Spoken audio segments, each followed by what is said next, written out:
మరి మేడి పాపన్న నాయకత్వంలో మరి బాబు జగజ్జీవన్ రావు 117వ జయంతిని మరి రాష్ట్ర నాయకుడు ఆదేశాల మేరకు ఇవాళ మా జాతి పట్ల మరి ఎంతో మేధాశక్తి ఉన్న బాబు జగజ్జీవన్ రావు జయంతిని చేసుకోవడం మాకు ఎంతో గర్వకారణము. ఈ మాదిగల పట్ల ఇంత అవగాహన నేర్పిన ఆయన బాపు మాకు ఎంతో ముందు బాటను చూపించిండు. ఆయన బాటల్లోనే ఇక ముందు నడుస్తామని ఈ యొక్క మాదిగ జాతి అంత కంకణం కట్టుకొని మరి మేడి పాపన్న కూడా ఎక్కడ ఏమి అన్యాయం జరిగినా కానీ పాపన్న ఆదేశాల మేరకు మేము ఎక్కడ పోయినా అందరం ఒక్కతాటికి వచ్చి ఈ యొక్క మాదిగల పట్ల కానీ ఎస్సీ ఎస్టీల పట్ల అన్ని పట్ల కానీ మేము అందరం ముందంజ ఉంటే ఈ యొక్క భారత రత్న అవార్డు కూడా బాబు జగజ్జీవన్ రావుకు ఇవ్వాలని మేము కోరుతున్నాము. ఎంఆర్పిఎస్ తరఫున డిమాండ్ చేస్తున్నాం. జై మాదిగ, జై జై మాదిగ.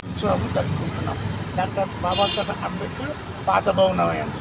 ఈ భవనం ఎందు ఇంత గ్రాండ్గా కట్టుకోవడానికి కారణం ఏంటంటే ఆయన జీవితకాలం అంతా ఎప్పుడు కూడా లీడర్గానే మిగిలి ఉంటుంది. కానీ ఉన్నతమైన పోస్టులు చేసినా కూడా ఆత్మగౌరవం లేక అనేకమైన అవమానాలకు గురై చాలా బాధతోని అవమానాలకు గురైనా కూడా అప్పర్ క్యాస్ట్లతో మింగిలినై పెద్ద పోస్టులు చేసిన దాంట్లో తన రిజర్వేషన్ అందరికీ అమలు చేసి అందరూ ఆనందంగా జీవించే మార్గము ఏర్పాటు చేశారు. కానీ చివరికి కాంగ్రెస్ 1970 సంవత్సరంలో కాంగ్రెస్ పడిపోయే టైంలో బాబు జగజ్జీవన్ రావు కాంగ్రెస్ అని ఏర్పాటు చేసి తర్వాత తాను జనతా ప్రభుత్వంతో కలిసి అప్పుడు జనతాలో కూడా ఉన్నతమైన పోస్టులు చేసి ఒక ప్రధాన ఎండుగని తాను ప్రధానమంత్రి కాలేకపోనని కన్నీళ్ళు పెట్టింది. అయినా కూడా ఎప్పుడు కూడా పార్లమెంట్లో కూడా ఆయనకు ప్రత్యేకమైన పూజ ఉంటుంది. ఎప్పుడు కూడా బాధతోనే జీవించింది. అయినా కూడా నా ప్రజలకు న్యాయమే జరగాలని మన జీవితంలో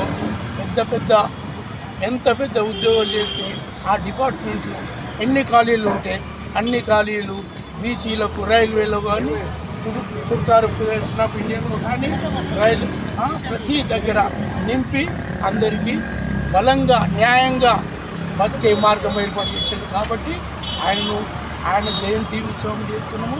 తిరిగి బాబాసాహెబ్కు ఒక ఉన్నతమైన స్థానం ఇచ్చిండ్రన్న ఉద్దేశంతో ఇందులో సబ్ క్యాస్ట్ అయిన మాదిగా అయినప్పటికీ ఈయనను కూడా భారతరత్న అవార్డు ఇచ్చి సన్మానించి ఉన్నారు. కాబట్టి ఈయనకు ఉన్నతమైన జ్ఞానం రాకున్నా కూడా బాబాసాహెబ్తో సమానంగా ఉండాలని ఇలా